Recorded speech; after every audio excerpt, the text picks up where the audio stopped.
Hey everyone and welcome. Today we'll be doing something a little bit different where we'll analyze a replay from a platinum player.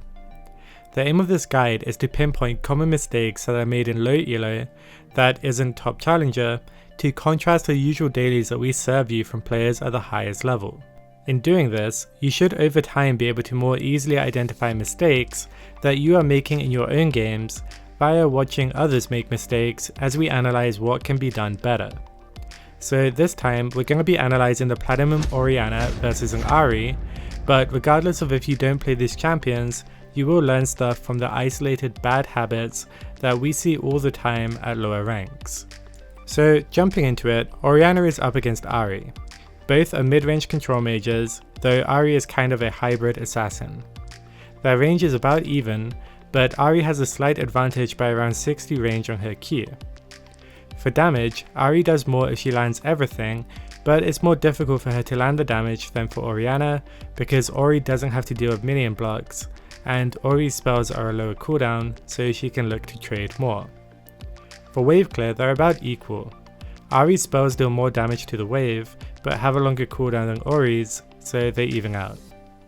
With this in our minds, Orianna will want to shoot for the following missions. Mission 1. Don't get shoved early. Mission 2.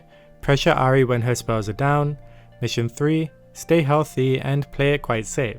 She does outscale Ahri, so she doesn't want to fall behind. The junglers in this game are Nocturne for Ahri and Zac for Orianna. We'll explain why these are key missions as we get into the game, so let's jump right in. As the lane starts, Orianna puts herself at a massive disadvantage right away. Take a look and try to identify what she's doing wrong.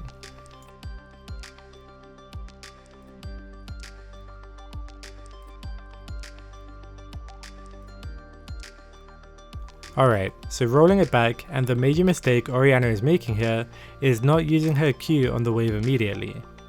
In this case, she doesn't use it at all, because she's letting Ahri push and doesn't feel that she can win trades.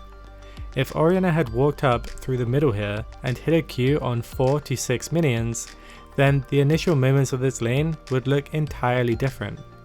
In fact, because she's not doing this, it snowballs into a ton of bad things which we'll see in a moment. But the way that she should be playing this out is by going for mission 1, don't get shoved. If Ahri and Ori were playing this correctly, both would be using their spells on the wave.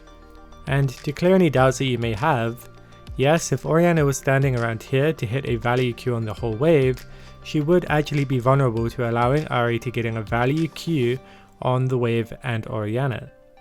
But Ahri's Q is dodgeable, and if she only gets hit by the first half, then it would still be worth it and she can look to trade back later while Ahri's Q is down.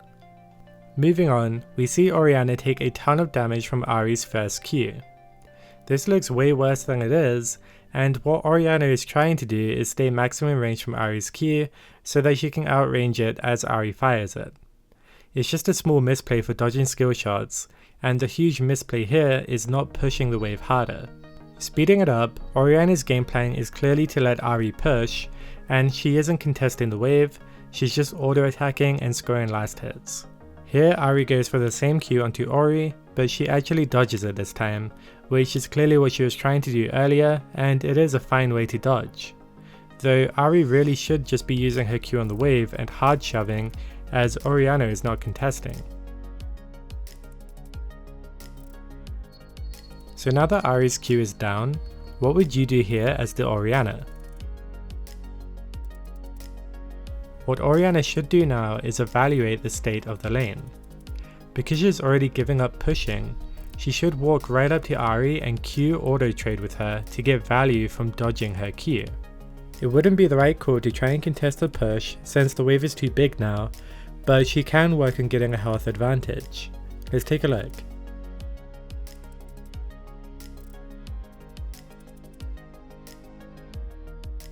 Yeah, so this Orianna is clearly committed to mission 3 to play it safe, but well, this is playing way too safe. Playing safe doesn't mean don't do anything and just last hit because you scale, it means don't take unnecessary risks to gain a lead, because Orianna will hit a power spike later where she will passively be stronger. However, we can clearly see that there would have been no risk to trading with the Ahri because Ahri's Q was down. This should have been Orianna's opening to get a nice trade, and if she was to get a health lead, she could play safe more easily instead of getting bullied the whole time. Speeding it up, she lets the wave hit the turret and misses 2 CS via poor last hitting. Letting your opponent shove can be a viable strategy in some cases, but if your game plan does involve allowing your opponent to shove, then your last hitting needs to be a lot cleaner than this. If you play a couple of main champions regularly, then an easy way to get better at last hitting is to go into your replays and analyze how well you CS under tower. By putting the time into studying your CSing, it would be easy for this Orianna to see that she could have picked up these 2 last hits by going for autos and Q damage after the tower shot hits, not before, so that she would have time to assess exactly how much damage she needs to do to secure them. We'll touch on this again later. Her next Q hits the 3 melees. Now, we don't need to go on about her not wave clearing enough, but let's think about this. What is this Q supposed to accomplish? This is clearly an autopiloted Q, which is a common symptom for lack of lane effectiveness. When using ability, it needs to have a purpose and thought behind it. What are you trying to do with your spell? In this case, it's clearly a half-hearted Q used for wave clear, but if wave clear is your goal, then push up and hit as many minions as you can with the Q to get real value. Using her Q like this to thin the wave won't really do anything for her, since she only hit the 3 melees. Right here, however, she would of course need to use her Q on just the melees to secure the last hits. An auto on this close melee with the ball picking up the last hit as it hits the closest melee, with an auto attack on the third, would have secured all the last hits. So we're getting a bit nitpicky now, but wanted to mention this because if you can efficiently score multiple CS with your ability, then it's usually worth it to do so in order to not miss those last hits. Anyway, she misses 2 out of 3 and makes a critical error that caused her to get hit by Ahri's charm. She does not pull back here, where she should be retreating to her upcoming wave, and then worry about these casters as they hit her tower. However, she hangs around for too long without the protection of her minions, and ends up tanking a charm W from Ahri needlessly. Had she simply pulled back after CSing the cannon, she would have easily been able to get these casters with the safety of her wave.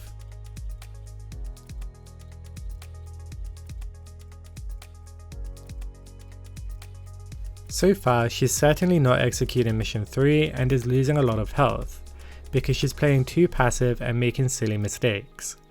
With her only focus on trying to CS and nothing else in order to not fall too far behind, is the exact reason why she's falling behind. Forfeiting lane priority without any contest is really about to cost her. Let's take a look.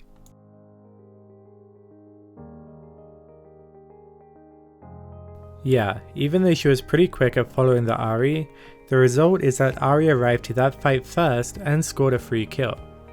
If this happened to you, it would be understandable if you started to immediately question your top laner and get a little bit tilted as he pathed directly to your mid laner to give them a free kill. You may also question Zac for not coming to help out either. However, the correct mindset to have is that if you as the Orianna were laning correctly to begin with, then you could have had the lane priority yourself and arrived first, maybe saving Renekton with a shield or something like that. Either way, even if Renekton was high health, the result is that lane priority was given up needlessly and Ahri would always make it to that fight first.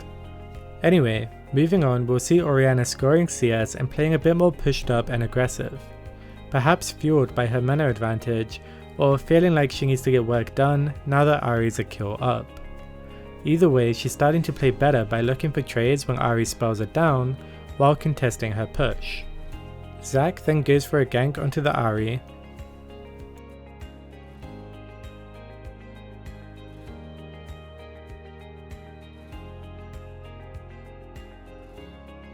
which ends up scoring Orianna a kill back, which is really good for her, and she can shove this next wave.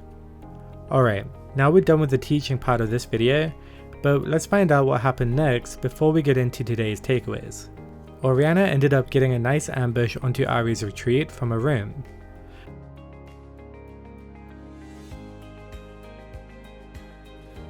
However, she did use Cleanse and Flash for it, which is a mistake to expend on a fairly insignificant kill like this, just before Nocturne hits level 6. Both junglers continuously scored kills in lane for their mid laners, and Orianna ended up winning the game, but it was because her team bailed her out in the early to mid game. So for the takeaways, if Orianna had contested Ahri's push at the start by wave clearing efficiently, while trading when Ahri's spells were down with her cooldown advantage, she wouldn't have gotten shoved and pressured so hard. This would have allowed her to collect more CS, as she did lose a ton under the turret. She could have arrived in nearby fights first, as if she played it out well, she could have claimed the lane priority. And perhaps her biggest flaw was not thinking about how to use her abilities objectively. If Ahri's wave was too large to outpush, then she should have looked for more trades.